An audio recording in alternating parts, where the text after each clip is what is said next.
যুবক যখন সেজদায় যায়, যুবক তো জানে না, ও তো জানে আমার চলায় জমিন কাঁপে, ও তো জানে যে আমার চলায় এলাকা কাঁপে। হায়, ও জানে না ওর সেজদায় যে আরশ কাঁপে, ওটা ও জানে না। যদি জানতো তো এলাকা কাঁপাইতো না, যদি জানতো তো জমিন কাঁপাইতো না, ও সেজদা দিতে থাকতো আর আরশকে কাঁপাইতে থাকতো। যুবকের সেজদায় আরশ কাঁপে, আরশ। যুবক যখন সেজদায় যায়, সেজদায় পড়ে তো আল্লাহ ফেরেশতা, নাইলে এই হাদিস কোনোদিন আসতো না। আল্লাহ ফেরেশতাকে বলে উনজুর ইলা শাব মাযা ইয়াফআল, যুবকের দিকে তাকাতো কি করে আল্লাহ জানেন।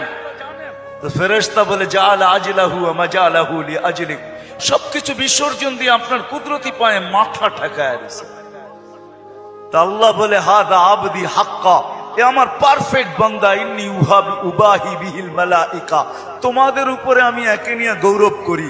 যখন সেজদায় চিৎকার দেয় সুবহানা রাব্বিয়াল আলা, আল্লাহ বলে সাব্বাহতানি সাব্বাহতুক, তুই আমাকে পবিত্র বললি, যাহ তুই পবিত্র, তোর গুনাহ মাফ, সেজদার থেকে উঠার আগে মাফ। আলাইতানি ফাআলাইতুক, মহান বললি, তুইও সৃষ্টির ভিতরে মহান। দুনিয়া আলারা তোকে কি দিবে? কিয়ামতের দিন আমি তোকে আরশের নিচে সুপার ডিলাক্স গ্যালারিতে বসাবো। গ্যালারিতে, সুপার ডিলাক্স গ্যালারি বোঝেন? 7 জনের ভিতরে একজন ওই যুবক যে যৌবন আল্লাহর সাথে বিনিময় করে। আল্লাহ বলে তাকে আমি আরশের নিচে গ্যালারিতে বসাবো। সাবআতুন ইয়াদিল্লুহুমুল্লাহু তাহতা দিল্লি। দুনিয়াওয়ালারা তোকে কি দিবে? দুনিয়াওয়ালারা অতক্ষণ দিবে যতক্ষণ স্বার্থ আছে। হইতে পারে স্বার্থ শেষ তো তোমার এতিম বাচ্চা, তোমার দুধের শিশুকেও এতিম করতে দুনিয়াওয়ালারা দ্বিধা করবে না, দ্বিধা করবে না।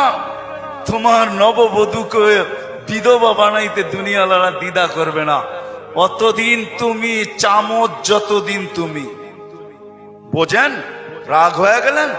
যুবক পায়ে হাত রাখি, মাপ চাই তোমাদের কাছে।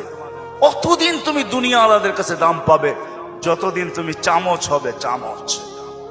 আল্লাহ বলে আমার কাছে দাম ভিন্ন, সত্য এটি। এই জন্য আসেন আজকের মজলিস থেকে ওয়াদা করে উঠি যে আজকের থেকে ভাববো যে আমি যে কোনো মুহূর্তে যেতে পারি। আমি বাবাইতে চাই, এই জন্য আমার কাছে পিছনে একটা প্রমাণ আছে। এই উম্মত যদি ভাবতে ভাবতে কোনো দিক দিশা না দেখে, আর যদি মাথায় হাত উঠায়া দিয়া চিৎকার দেয় আল্লাহ কোনো দিকেই তো দেখি না, নিজেকে কি ধ্বংস করে ফেললাম?